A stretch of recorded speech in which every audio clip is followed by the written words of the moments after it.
What's up, sister? It's your girl Danielle, and welcome back to the Pretty Powerful Podcast. This is the one life that we have control over, right? So do you want to be living your life according to somebody else's expectations and somebody else's opinions and somebody else's ideas about what you should be doing? Or do you want to do something that you want to do?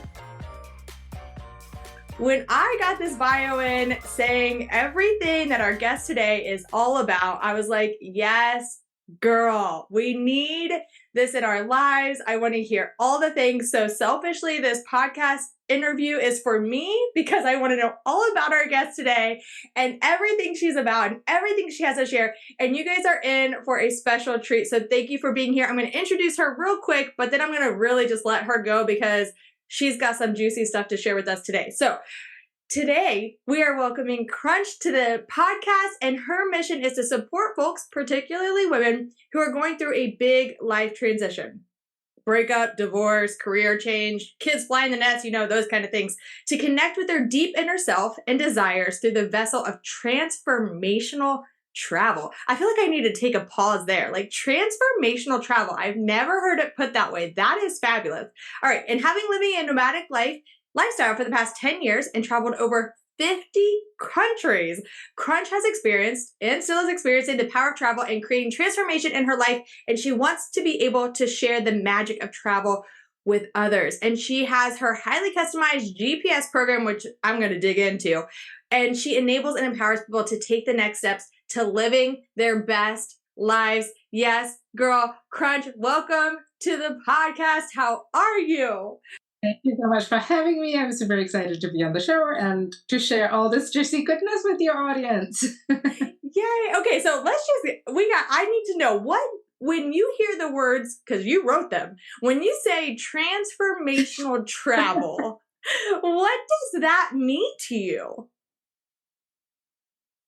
Transformational travel. So I think that travel has the power to change people's lives. And I'm not even kidding about that. Like, if you allow it to, travel can change your lives in profound and unimaginable ways. You just have to be open and willing to receive that change that it can provide to you. And, as somebody, like you mentioned in my bio, like I've been traveling nomadically for the last 10 years of my life, pretty much full time and almost always alone. I've experienced the magic of travel over and over and over again. And, it is just a magical space for me when I travel. Like I get to meet new people, learn about new cultures, immerse myself in new places, change how I think about things, interact with people with a completely different perspective on life. It just is such a huge space for, just changing who you are as a human being. Like today, the person that I am is a person that I could not have imagined if I hadn't been traveling for the last 10 years. I've become so much more confident, so much more self-trusting, so much more full of belief in my abilities and my capabilities. And, that's something that I couldn't have given myself without traveling. So, travel changes your lives, so that's what transformational travel is about, right? But you're obviously not maybe going to get that from being on vacation at a resort in Cancun, for example, right? Because that's a very different sort of travel. It has its purpose and it has its value, but it's not the same kind of travel that pushes you outside of your comfort zone. It pushes you to examine your preconceived notions, your stereotypes, to break boundaries and, just get into a new space completely, right? So that's kind of what I mean when I say transformational travel. It is so good. I love it. Okay, so you mentioned, going to the resort, that's and that has its purpose, but some of these other opportunities to go, to shift your mind, to learn new things and things like that. Tell us, because when you were saying that, I was like, okay, I need to know, what is your top experience that you have had in the past 10 years where it was the most transformational travel ever? It was the one that changed a lot for you. Do you have one of those? It would be hard for me to pick just one, but I think I'm going to go ahead and say that the experience that I had while traveling that has probably changed my life the most is probably something that I didn't even plan for or that I couldn't have foreseen. It was in 2015, I believe it was, that I was traveling in the Dominican Republic and I was robbed. All of my things were stolen. Like they just took everything, right? Like my clothes, my shoes, my like all of my stuff, including my passport, credit cards, and all of the cash that I had. So that was a pretty horrifying experience. And I don't know if you know about the Dominican Republic, but it's on an island, right? Like it's one half of an island in the Caribbean. And because it's an island and it's very small, there's no way off the island unless you're flying or like on a boat, right? And to do either of those things, like you need a passport. And since my passport had been stolen, I had no way off the island or like to leave the Dominican Republic. And I'm originally from Singapore and I hold a Singaporean passport. Singapore is a very small country as well. And Singapore does not have an embassy or a consulate in the Dominican Republic. So there was no way for me to get like replacement travel papers to leave the country or to like return to Singapore to get a new passport. So I was pretty much just stuck. And of course, like with no way to get cash because they needed to see ID at the point of like withdrawing cash because, you know, I didn't have cards or anything. So to get like money transferred to my name, like I didn't have proof of identification. So like that was a challenge as well. So like it was just everything was awful and I was going through like a personal issue at the same time. So everything just fell apart all at the same time. It was horrifying. It was terrible. It was a very bleak period of like my life.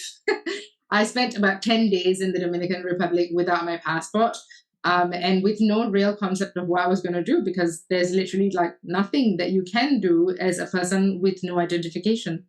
Right? Like it's something that maybe most people don't think about or like hope they will never encounter, but it was something that I had to face. And in the end, it turns out like there's a happy ending to the story. Like I got my passport back. But what that experience taught me is that, I mean, I had to do all kinds of things that I would never have imagined. You know, like I went on national TV in the Dominican Republic to make a public appeal for my passport. You know, and then like I had to navigate all of the bureaucracy, talking to policemen and policewomen and like, you know, investigators who weren't particularly helpful and everything was happening in Spanish, which I speak, but it's not I wasn't super fluent in it at that time. And it was, you know, like not my first language. So I was like, I don't know the words for this. Like, this is just so hard on top of the stress of just being a person with no identification, right? Like in a world where, you know, like these are important things, to not have any kind of like ID was terrifying. And, you know, the officials presented me with the option of like voluntary deportation or, you know, being or staying in the Dominican Republic for 5 years and marrying a local resident or local citizen so that I could get citizenship through marriage or something like that. And I was just like, these are the worst options ever. But where I'm going with all of this is that this experience really transformed me because I had nobody else to depend on but myself. It was just me, right? Like I didn't know anybody there. I had to figure things out on my own. Like it was just all me, right? Like if I was getting off this island, it was going to be because of what I did. Right? Like whether that is approaching people for help or asking people like, can I, you know, share my story or like, is there something that I can do or like, what can I do? You know, just trying all of my options and, you know, just taking care of myself. Of course, I received help from people there who were very kind and generous. But, you know, like coming out of that experience after I got my passport back, it was kind of like, you know, I've lived through this extremely terrifying and traumatic experience for me personally, and I'm on the other side. Like, there's literally nothing I can't do. Like, if I want to ask my boss for a raise, big freaking deal. Like, I've navigated this very extreme situation. I've got confidence for days. You know, like I can handle whatever life has to throw at me, because I know that I've got myself out of one tight situation. I'm going to get myself out of any other tight situation I find myself in. Like it just gives you that kind of unshakable trust and confidence and, bearing to like carry yourself through the world that is ultimately designed to like break you down and like destroy your self-confidence and, make sure you don't ever stand up again, right? Like, I feel like that's what our world is designed to do. And to have that kind of like inner peace and inner confidence and calm and, just being unshakable in my belief that I'm going to be okay no matter what is something that I don't think I can recreate in any other situation, or it would be very difficult for me to recreate for myself without having gone through that, Yeah. Yeah, I was just about to So say. that was a very long story, but No, it's perfect. I was literally just about to say, so essentially what Crunch is telling us is we need to go to an island and lose all of our stuff and have to figure out how to get off the island in order to build our confidence. The whole time you're telling that story, I just kept thinking, oh my gosh, what would I do? What would I do? First of all, I feel like I would just cry for a long time and like freak out. But like you said, you have to then. I did. I cried a lot. Right? Our feelings are and valid. That's okay. Yes. So we could cry a lot. But then after we cry, we get to say, we're going to figure this out. And you got off the island, you made it, and now it's a fabulous story that you get to share with everyone. But it also reminds us that, like you said, everything is so attached to our identity, right? Attached to our passport, attached to, right? We have to have these things in order to even go certain places. So you were literally just a human, just in this space and without options, and you figured out options. And so it's just a testament to, we don't give ourselves as humans enough credit that we are strong, we are smart, we are powerful, we can figure things out. There are times where throughout the day, you think something is so challenging, right? Like, oh, there's traffic and oh my gosh, this is the worst. I'm 5 minutes late, and then you can think of Crunch and just sitting on an island, not knowing how she's going to leave and be like, okay, if she can do that, I can deal with being 5 minutes late. It's not a big deal, So I just love that so much. Now, I need to know how you got here, though, because you're telling us, you've been to 50 countries and it's been 10 years and you do all these cool things and you know how to get off of islands without a passport. But was this always your thing? Were you always like, you know what, I'm going to live this life and this is what I want? Or how did you get to start doing this? What inspired it? So that's a good question. I would say that when I was a child, I was very shy. I was very timid. I was the kid who was always hiding behind my mother's skirts. Like I wasn't the outgoing, extroverted, like life of the party. I was always just like hiding in a corner because I was just really afraid of like life or having to talk to anybody. Like it was my like biggest fear at that time when I was growing up, to have to say more than 3 words to an uncle or something. Like I was just terrified of adults or like people, so but then I am not sure how that changed. I think I just kind of like grew up and realized that there were other things in the world that I wanted to do. And I would have to like get over myself to do them, right? And so I'm from Singapore. Singapore's a very small country. And, to me, the world had always just held a lot of allure and attraction in terms of like, oh my God, it's so big and there's so much more to see and to discover and to learn outside of, this country that I was born in.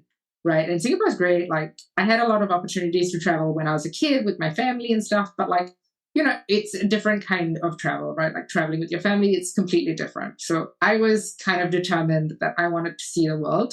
And I think I was also trying to escape a little bit, right? Like from the confines of my very traditional upbringing, right? Like my parents are quite conservative. They're quite traditional. Like they don't think that women should be traveling on their own. Right. So, like they had all these ideas and I felt like like life in Singapore is kind of outlined from the time that you are born.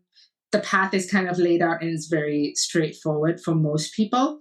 It's kind of like you're born, you go to school, you get a job, you get married, you have kids, you work till you're 65, you retire, and hopefully have enough money to, spend some time with your grandchildren, and then you die, right? So that's the life trajectory that's been mapped out for most people in Singapore, and most people don't leave that path, right? But for me, I was looking around, as I was growing up, I was looking around and seeing that a lot of people looked really unhappy. People were complaining all the time. They were not thrilled about the 2 weeks of vacation that they had every year, right? They were miserable in their jobs. And I was just kind of you know what? If everybody's so miserable doing this, why do I have to choose that, right? I want to see the world. Maybe I'll go see the world, and then we'll see what happens after that. So 10 years ago, I left Singapore, actually almost to the date. It's November 21st here in Singapore. I left on a one-way ticket around just about the same date to Buenos Aires. And it was just about as far away as I could get from Singapore. And I just was okay, I'm going to go and see what happens, right? So I left, and that was the plan, to just kind of take things as they came and just remain open to possibilities and opportunities, and kind of figure out what I was going to do with myself once I got there, and I just kept going and going until my savings ran out, and then I got a job, and then I transitioned to working online, and then I was working online, and I've been doing that for the last 5 years as a way to sustain myself and fund my travels. So it's just been one thing after another, with always just the clear goal of, I want to travel, and I don't want a life that most people have. That is so good. And I love that you say, you kind of it feels like you just kind of followed your heart. This was your passion, and you were like, you know what? I'm going to figure it out. I'm going to do a one-way ticket. And then you were like, oh, you know what? Savings are gone. Let's get a job, And, so many of us, we do have that idea of oh no, we have that fear mentality of everything's going to go wrong. It's not going to work. I can't do that. And you were the opposite and said, I don't know what's going to happen, but you know what? Let's take it one day at a time and let's figure it out. And one thing though, I want to call out, because it's so powerful, right? And that's the whole point of this podcast, is just seeing how women step into their power in so many different ways, because we are raised in a world where we are told what we should do, how we should look, what life should look like. And, and so many women are doing incredible things like you, where they're saying, I don't know so much that that's meant for me. I'm meant for more. I'm meant for different. I want to experience different things. But as you said, you did the complete opposite of what your parents would have wanted you to do, right? You went against the grain. The world told you what to do. Your family said what to do. And you said, no, I'm doing something different. This feels right for me. I feel called to do this, right? That's what I want to do. And you did it. For anyone listening who might have that experience, right? They might have family or a spouse or something that's just telling them that's not a good idea. Be afraid of that. Don't do that. That's not what you're supposed to do. What would you say to those people who are oh, but I feel it in my soul that I'm supposed to do something different? You should come talk to me. And I will be your hype woman. Yes.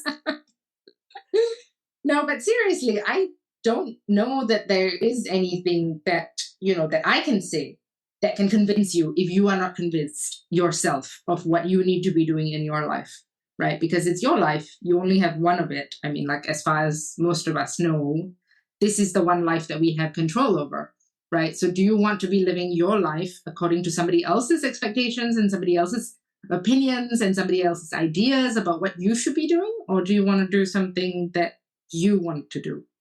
Right. And I think that is something that a lot of women especially struggle with, right?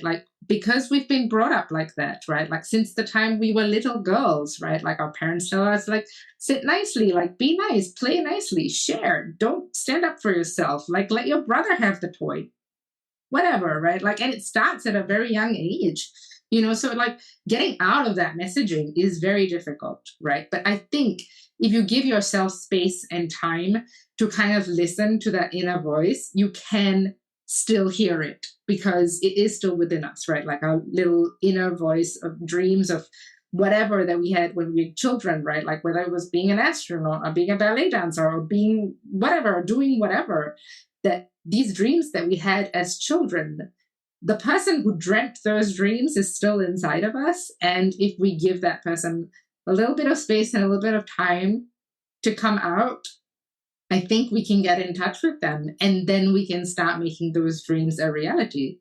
And I think that's part of the work that I do today, is to support women in creating that space for themselves, right? And usually it's through travel, but there are other means to tap into that inner voice as well, right? Like, I find that when you travel, you get away from people because you're not taking your entire community with you when you travel, right? Like, you get away from them. And when you're away from them, you are free to be whoever you want to be. So why not be yourself, right? And if that self wants to explore salsa dancing, or if it wants to take a pottery class, like maybe back home, if you had ever shared these ideas with your friends or your partner or your family, they would have been like, what? You can dance? Like, we've never seen you dance. Like, why would you take a salsa class? Ha ha ha. That's hilarious. What a good joke, right? And because they say these things, you're just kind of like, oh yeah, I don't dance. I can't dance, and you psych yourself out of it, even though there's some tiny part of you that says actually, maybe I think this could be fun, But when you're traveling, you're away from all of those things. And then you can go ahead and take that salsa class. And if you meet someone while you're traveling and you say I'm going for a salsa class, they'll be like, cool, can I come with you? There's no judgment. There's no, preconceived notions about who you should be or what you should be doing or any of those things. So go ahead and do whatever you want to do, So I don't know if that answered your question. Yes, listen, I started that and I was like, I don't even know if there's an answer to this question. It just is in my soul right now to say this. And you said, I don't know that I can answer that for anyone. And then you went on this and I'm like, yes, you answered it perfectly. And now I'm motivated and inspired. I'm like, yes, girl. And now I want to go take a salsa class. And I love dancing, so that's nothing abnormal. But now I want to go salsa. I love it. Okay, so as you mentioned, though, the first thing you said was well, talk to me, duh. So I want to know more, if you want to just touch on it quickly, about this whole, you said your customized GPS, which stands for guidance and personalized support programs, which is what you do with women specifically. So tell me a little bit more, give us a little of the goods of what that is. So the GPS program is my signature offer. It's my customized program because I believe that everybody's journeys are different. So what's the point in me creating something that works for you, but not for your friend or for the next person, So I'm all about the customization, right? What do you need? What support do you need, to achieve the goals, to create that life that you love living, that's true to you, that's aligned with your values, right? And so I offer this program, and the duration is flexible, depends on what you want to do, how long you want to work with me, or what you think you might need in terms of support to achieve the goals that you want, right? So women might come to me at a time when they're kind of oh, I'm going through a divorce, or my divorce has been finalized, and now I'm I need a change in my life. I need to get away. I need to reset, whatever, help me, right? Because travel is scary, right? Some of the things that you said right earlier, that it's terrifying. People are it's dangerous, it's unsafe, you're going to get raped or killed or murdered or whatever. Yes, these are all valid concerns, and they are overhyped. I've been traveling for 10 years and I'm still here. And that's not to say that we should undermine the safety aspect of traveling, but sometimes we just psych ourselves out of doing it because, we're too scared and we haven't had any experience doing it, right? So people might come to me and they're I want to take a trip and, to do something different with my life, just to change things up, right? It could be a 1-week trip. It could be a 1-month trip. It could be around the world, eat, pray, love, 1-year trip. If you have the funds for that or the time and space for that, do what you need to do, right? Everybody's journeys are different. But I'll be there to support you from the beginning, where we talk about intentions, what do you want to get out of this trip, right? What are your hopes for the experiences you're going to have? What do you want to learn? Where do you want to grow? Where do you want to push the boundaries, right? How do you want to step out of your comfort zone? And in asking you these questions and discussing these things, we can dig deeper into, what's holding you back, right? Fears that show up when it comes to travel are often fears that we have in other areas of our lives as well, right? 10 years ago when I ran away from Singapore on that one-way ticket to Buenos Aires, it was a form of escapism. Like, I wasn't ready to deal with like stuff that was going on here, you know? So like I ran away, and I wish somebody had like asked me like, what are you running from? You know?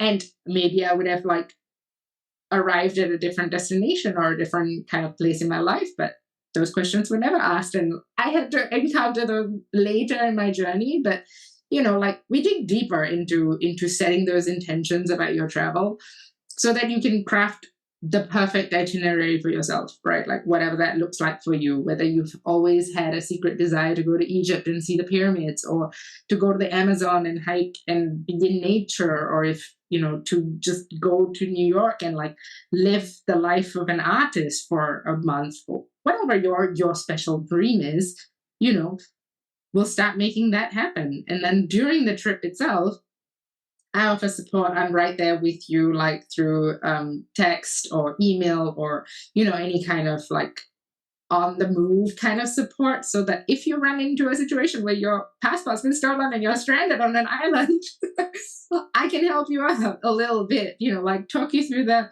don't worry, it's going to be fine, and tell you like practically like tips or like what you can do, you know, because having been to over 50 countries, chances are I've experienced most of what most people are going to experience on a standard run-of-the-mill kind of experience, right? And then after that, like once your trip is over and you've like had that incredible transformation or growth or expansion in your life, in your person, and you come back, sometimes that can be quite jarring as well, right? Like, I don't know if you've taken a big trip and come back. Coming back is almost always the hardest part, because you feel like you've changed and everybody else sees you with the same eyes that they had before you left, right? So to everybody else, you're still Danielle, you know, like you're just the same old person, but you have become a new person. You have a different way of looking at the world. You have different interests. You have different, you know, you've unlocked a different side of yourself that other people are not aware of. And if you go back without any concrete plan about like, how am I going to keep this version of me alive? That version of you is just going to disappear again. And then you're going to have to like recreate other ways to like bring her back. Right. So like we talked about all of those things, and I support you through that process as well. And then, you know, if you're happy with that, like we can leave it at that, or we can continue, because growth is a journey that never ends, right? Like we don't stop growing until we start dying. Ultimately. Yeah. And that's what I believe. So, you know, there's always more room for growth and always more room for discovery, and, you know, always on the path towards living a better life that you love living for yourself. It's so good. And I love that, because the whole time I was thinking about GPS, right? Like GPS is going where we want to go, but you don't help people just, you know, book the dinner, book the resort, book this, right? It's not just let's get you there. This is literally a whole transformational lifestyle experience, right? Like you said, transformational travel. Like you are literally taking people and saying, okay, you want to change in your life, right? We're going to do that with this trip, but we're not just going to send you to a place and be like, hope it works for you and come back and yeah, you're going to be a little different, right? It's no, let's talk through this. Like you said, you know, running away, or what is your fear? And is this really a legit fear? Or is this something else? Or, you know, you're really taking women and saying, let's open up our eyes and our experiences and truly get to know who we are and what we really want. Because so many of us don't ask those questions, right? We're just kind of living and going day by day without asking ourselves, is this a life that I want? Is this the experience that I want? What do I want, and how can I make that happen? And you're offering that and saying, hey, we're going to dig in and we're going to make this a whole thing. Like, even if you don't go on the whole year, eat, pray, love. Like when you were talking, I was like, this is like eat, pray, love, just with like coaching, and before you go, during and after. And so I just think this is just magical, Crunch, what you're doing. It is just so good and so valuable. And I'm so excited for all the women that get to work with you, because it's just amazing. Okay, I don't want to take up much more of your time, because I know we're in two totally different time zones right now. Okay, are you ready for a couple of rapid fire? I want to know like some fun random facts about you. Are you good with that? Okay, let's do it. Okay. You can only eat one meal for the rest of your life. What do you choose? Rice. Okay. Okay, what is one movement or exercise that you enjoy doing that makes you feel powerful? Yoga. Ooh, good one. Next. Also hiking. Oh, yeah. Yeah, that's good. Okay, so we can hike and yoga same time, like one before the other, obviously. Okay, what is a place you have not been to yet that you're really excited to experience soon? I'm hoping that 2024 is the year that I get to experience the continent of Africa. So I'm interested in going to like Egypt, to Namibia, to Tanzania, to Kenya, and to just kind of like dive into the culture and the traditions and the history and the heritage and all of that over there. Oh, so good. You're speaking to my soul because that's on our list next year is hopefully we can make it to Africa as well. I need to see my rhino friends. So I love that answer. And I'm going to be following your journey. I got to see it all as you go. Okay. Who's one powerful woman that has inspired you in your life? Wow. That's very difficult for me to answer. I follow a lot of amazing women. I was not expecting this question. And I don't have a good answer. That's okay. Oh, no. Okay, so out of all of the places you've ever been, if you had to choose one to live in for 5 years, where would you choose? Well, I've already chosen, I guess. Like, I have my home base currently in Mexico. I've been living there for the last 3 years, and my visa is valid for another 2 years, I think. So I'll be there till 2025. Using that as my home base while I still simultaneously continue traveling in other parts of the world. Okay, so you visited there first and you were like, love this place, have to stay. Not quite. There's a longer backstory, like romance and stuff. Romance and heartbreak and breakups and all of that. But, like ultimately it's become my home. So I think like that's the most important part, right? That I chose it as my home. Yes, I love that. And then we can get longer stories on a future podcast. And I'm like, I need to hear more about these travel experiences.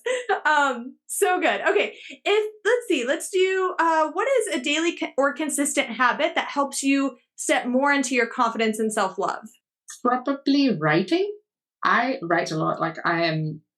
I love writing. I write in many different notebooks, in journals, in my Substack, and writing has always been my way of processing like everything, my feelings, my emotions, my thoughts, like ideas, everything comes to me through writing. So like I try to do a bit of writing every single day so that I keep that habit alive and, to find a way to just make sense of this crazy world that we live in, right? Yes. Don't we all need to do that? So good. Okay, writing. Okay, we'll leave it with this one. If there was one powerful piece of advice that you could leave for little girls or women in the world, what would it be? Don't lose your spark. Mic drop. That's all we need. Don't lose your spark. So good. Oh my gosh. This has been so good. I don't want to let you go because I want to hear all more things, everything that you've been through and everything that you've done. But for people who are listening and they're like, oh my gosh, I need more of her in my life, like how I feel right now, where would you like them to come hang out with you? Social media, website, whatever. Where would you like them to go? So you can check out my website, which is crunchranjani.com. That's CRUNCHRANJANI.com. I am also on social media like Instagram, Facebook, LinkedIn, and Pinterest are where I am active, more or less. I post stuff on there. You'll be able to find me. You can always send me a DM. And if you connect with me on any of these platforms, like do let me know that you found me through this podcast, and I would be super happy to connect. I also write a lot of my ideas and thoughts and thought leadership about different topics, current affairs, how our lives should be lived, like what we should be doing for ourselves and things like that on my Substack, and that's at crunchranjani.substack.com. So feel free to follow along and let me know that we got connected through this podcast. Yay, awesome. And I will drop all the links in the show notes so people can just click and go so they don't have to worry about spelling and all the things to make it super simple. And with that, Crunch, before we say goodbye, is there anything that I did not cover where you're like, oh, I really wanted to say that you want to leave us with?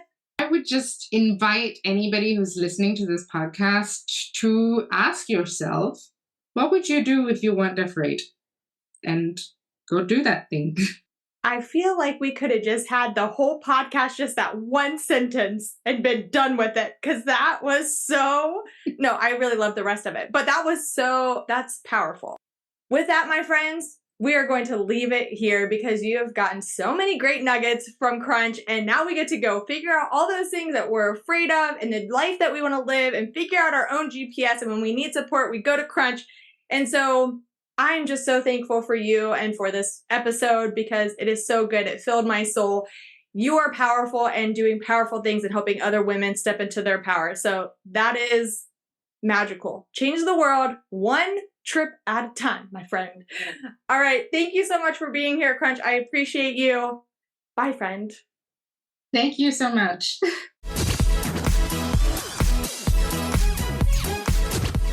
I'll remind you at the end of every single episode, you do not owe the world pretty, but you do owe yourself to step into your personal power because you, my friend, are a powerhouse woman. Go out and prove it to yourself.